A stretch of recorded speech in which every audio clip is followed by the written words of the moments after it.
हमारे अतिथिगण,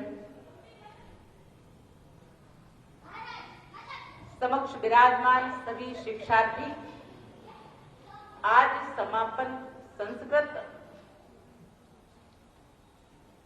वर्ग के समापन सत्र में उपस्थित आमंत्रित अतिथिगण और हमारे सभी संस्कृत प्रेमी बंधु और भगिनी,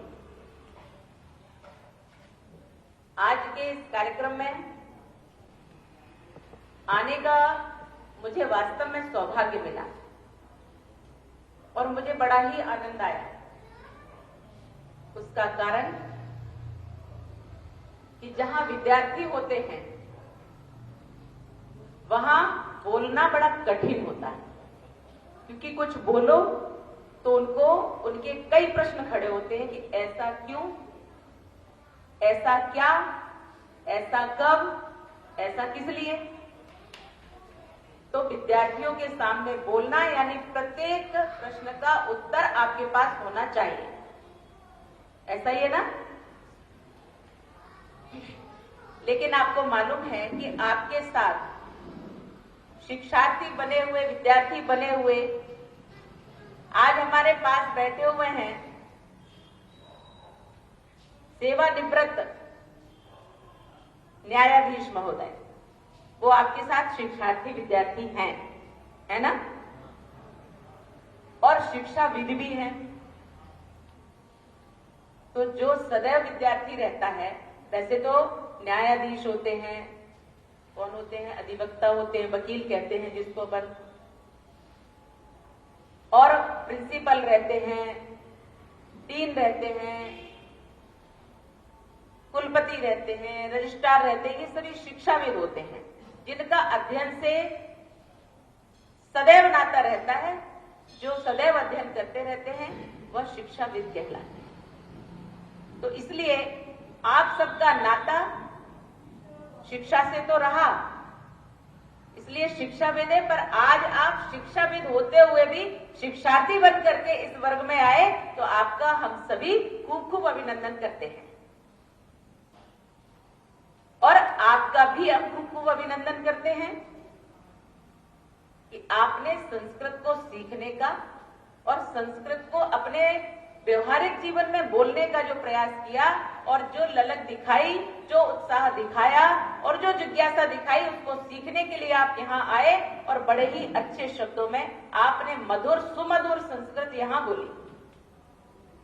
तो जितना प्रयास रहा वह बहुत ही सरल, सहज और श्रेष्ठ था।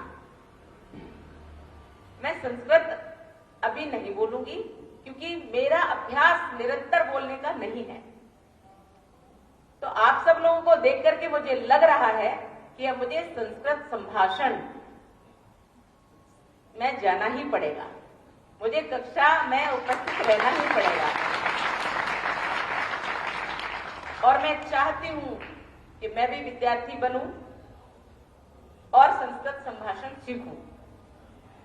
मैं चाहती हूं कि मेरे घर में सभी संस्कृत सीखें। मैं चाहती हूं कि आपके घर में सभी संस्कृत सीखें।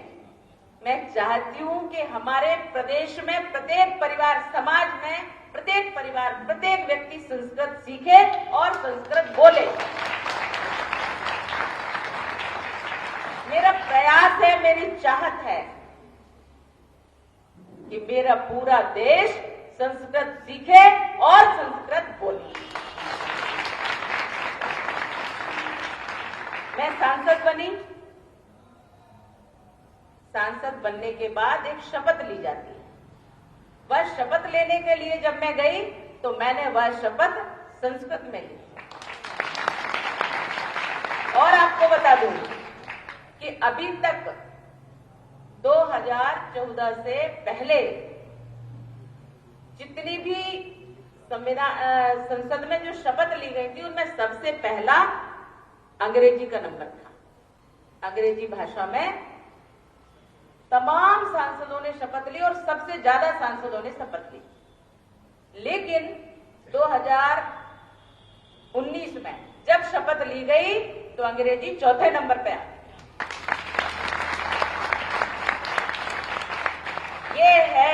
हमारे भारत का स्वाभिमान, ये है हमारे भारत का अभिमान।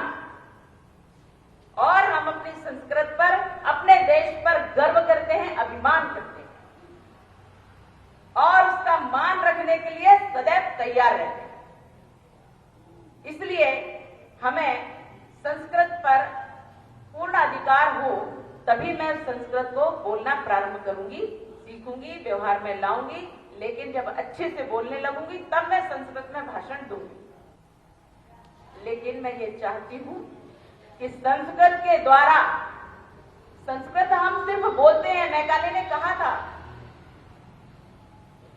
अपनी शिक्षा नीति लागू करते समय मैकाले ने कहा था कि भारत, हम चाहते हैं कि भारत का हर नागरिक दिखे तो भारतीय। मुझे कोई समस्या नहीं है वो धोती कुर्ता पहने, जैकेट पहने, अचला कुर्ता पहने, जैकेट पहने, मुझे कोई दिक्कत नहीं है, पर वो अंदर से अंग्रेज होगा, ये मैं चाहता हूं। लेकिन मैं आज आपके समक्ष अपनी चाहत भी व्यक्त करती हूं कि आप जीन्स पहन लो, हमें समस्या नहीं। आप कोट पहन लो, टाई लगा लो, हमें बहुत समस्या नहीं है। लेकिन आप बाहर से भले ही पाश्चात्य सभ्यता का वेशभूषा धारण करें, पर अंदर से आप भारतीय और सांस्कृतिक राष्ट्र की परिभाषा देने वाला व्यक्तित्व प्रस्तुत करें। सच्चे अर्थों में हम भारतीय हैं, सच्चे अर्थों में हम इस देश की संस्कृति का पालन करते हैं। ये हमारे चरित्र निर्माण में आ जाना चाहिए। यही हमारी संस्कृति है। संस्कृत से संस्कृति बना है। जब हम संस्कृत बोलते हैं तो इतना मधुर स्वर निकलता है। संस्कृत में हम किसी का अपमान नहीं करते। संस्कृत जब बोलते हैं तब ऐसा लगता है कुछ फूल झड़ रहे हैं, कुछ फूल हमारे हाथों में, हमारे आसपास बिखर रहे हैं, जो हमें प्रसन्नता का वातावरण दे रहे हैं। क्यों? क्योंकि इस संस्कृत में कहीं कोई कलुषित भाषा शब्द नहीं है।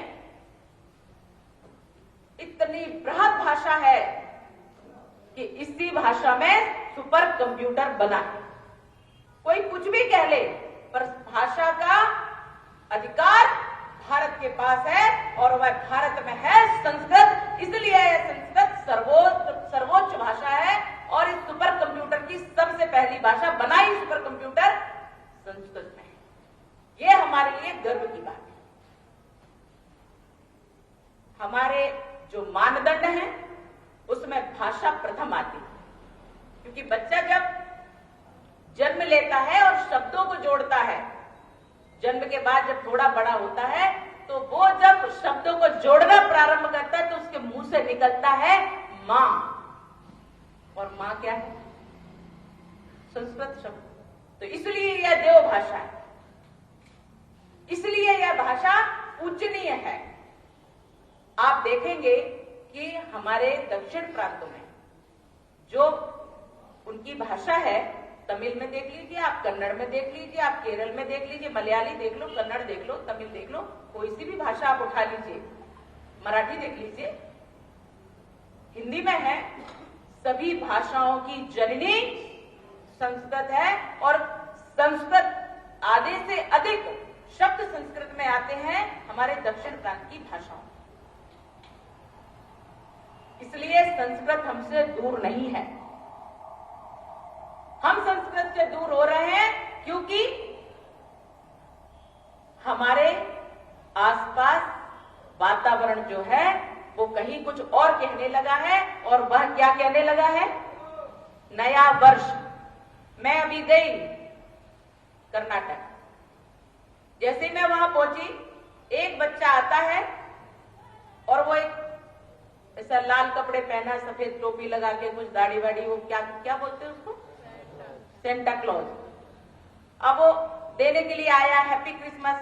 मैंने उसके सिर पे आशीर्वाद स्वरूप हाथ दिया। मैंने कहा बेटा ये हमारा क्रिसमस नहीं है, अपने क्रिसमस नहीं होते।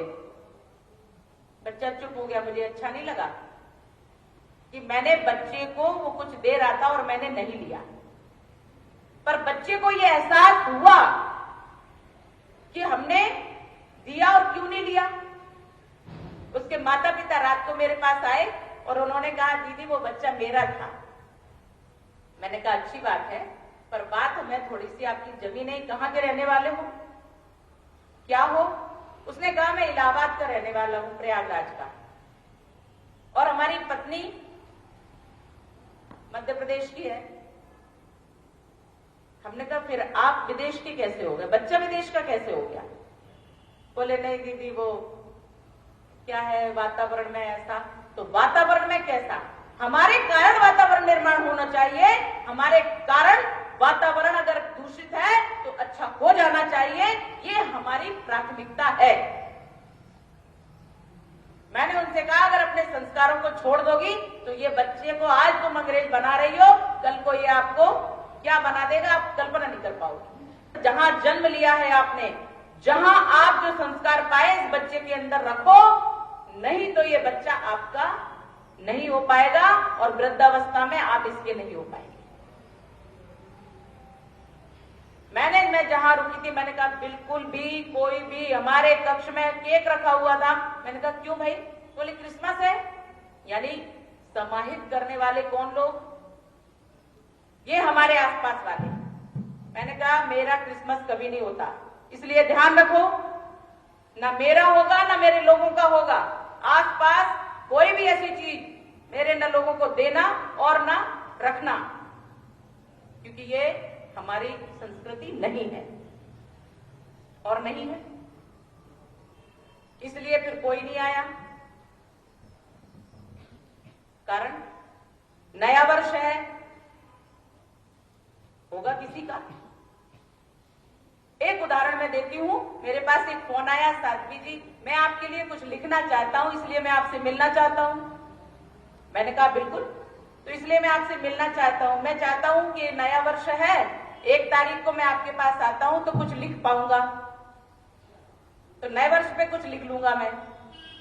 मैंने कहा ऐसा है कि आप जिनके बारे में जान करके लिखना चाहते हैं वो उनके लिए ये नया वर्ष है ही नहीं, ये कैलेंडर का वर्ष होगा नया, जिसमें 1 तारीख से प्रारंभ हो रहा है।